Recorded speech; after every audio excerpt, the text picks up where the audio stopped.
Last part में हमने discuss किया था किस तरह से आरबीआई अपनी मॉनेटरी पॉलिसी को यूज करके इकोनॉमी में मनी सप्लाई को रेगुलेट करती है। ठीक है, उसके लिए वो कुछ टूल्स का इस्तेमाल करती है, quantitative instruments, qualitative instruments. Quantitative instruments which aims at reducing or increasing the quantity of money supply, जो हम ऑलरेडी कवर कर चुके हैं। आज हम डिस्कस करेंगे क्वालिटेटिव इंस्ट्रूमेंट्स को, राइट। अब क्वालिटेटिव इंस्ट्रूमेंट्स फोकस करते हैं quality of money supply.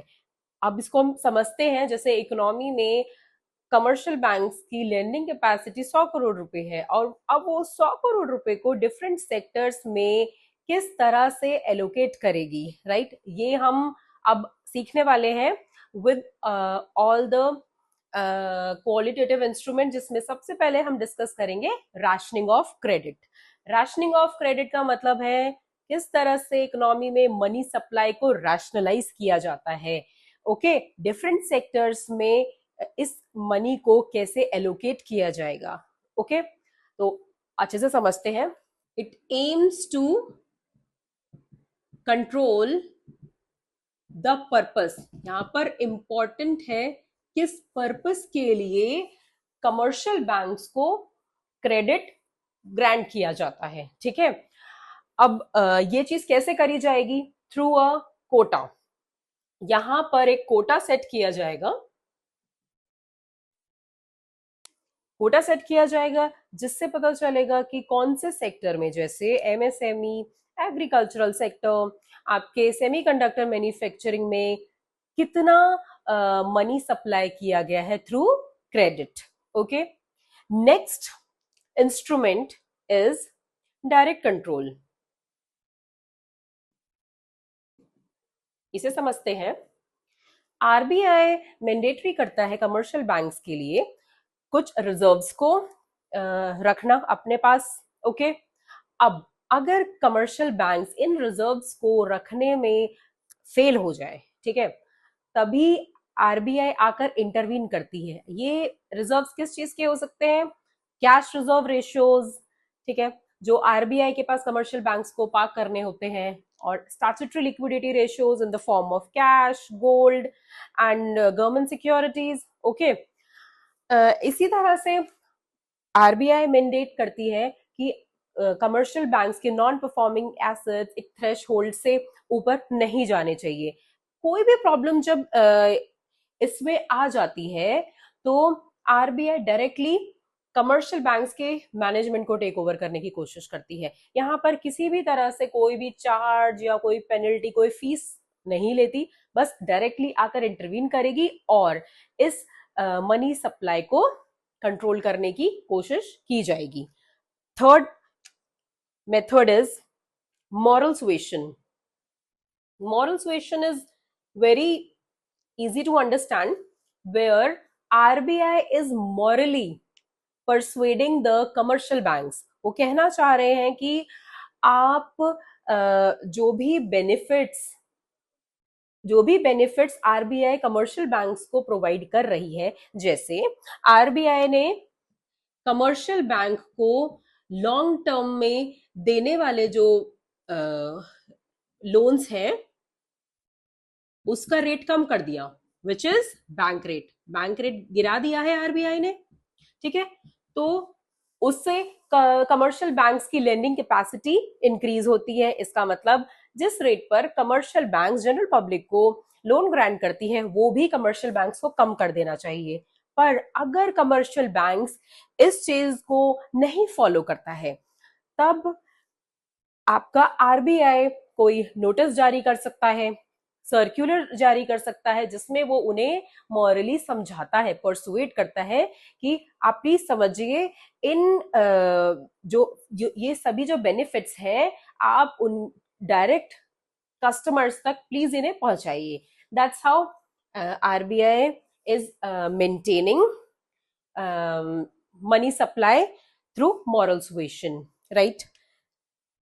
Fourth method is where monetary policy के through they are trying to change in margin requirements. margin requirements क्या होता है?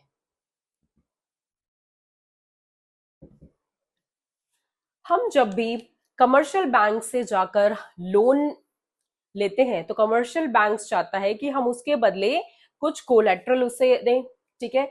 इस कोलेट्रल को रखने की और इसके बदले हमें जितना लोन ग्रांट किया जाएगा उस बीच में एक मार्जिन रिक्वायरमेंट होती है जो आरबीआई के थ्रू सेटअप करी गई है, राइट। अब जैसे ही मैं लोन लेने गई, सपोज मैंने कोलेट्रल रखा है 20 लाख रुपए की कीमत का, तो अब ये पूरा 20 लाख रुपए की कीमत का मुझे लोन कभी भी नहीं मिलेगा। यहाँ पे कुछ परसेंट मार्जिन रिक्वायरमेंट रखा जाएगा। सपोज यहाँ पर मार्जिन रिक्वायरमेंट रखा गया है इसका 4 लाख रुपए, और अब जो मुझे लोन मिलेगा वो मिलेगा 16 लाख रुपए का। अब ये काम कैसे करता है मनी सप्लाई को कंट्रोल करने के लिए?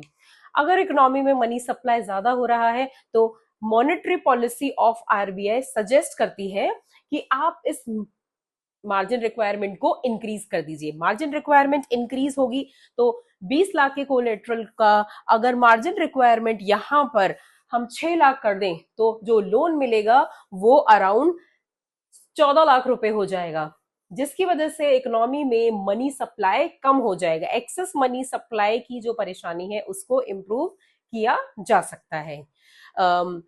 These are all the qualitative instrument जिसके थ्रू आरबीआई इकोनॉमी में मनी सप्लाई को कंट्रोल करता है, ठीक है। इसके बाद हम पढ़ेंगे monetary policy transmission. Monetary policy transmission को समझते हैं। मतलब अभी जो मॉनेटरी पॉलिसी में जो चेंजेस आते हैं उससे जनरल पब्लिक पर क्या इम्पैक्ट आता है, यहाँ पर हम समझने के लिए रेपो रेट से की बात करेंगे। रेपो रेट हम जैसे डिस्कस कर चुके हैं, ये वो रेट है जिस पर आरबीआई कमर्शियल बैंक्स को शॉर्ट टर्म के लिए लोन प्रोवाइड करता है। अच्छा समझिए, अगर आरबीआई रेपो रेट कम कर दे, ठीक है, मतलब जिस रेट पर कमर्शियल बैंक्स को लोन मिल रहा है आरबीआई से अगर वो ही घट गया है तो अब यहाँ पर कमर्शियल बैंक्स भी जिस रेट पर जनरल पब्लिक को लोन प्रोवाइड करती है वो भी घटेगा, ठीक है।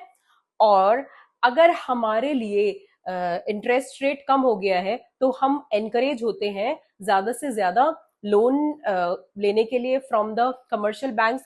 उसकी वजह से हमारे पास मनी सप्लाई इकोनॉमी में बढ़ता है, लोगों के हाथ में पैसा आता है।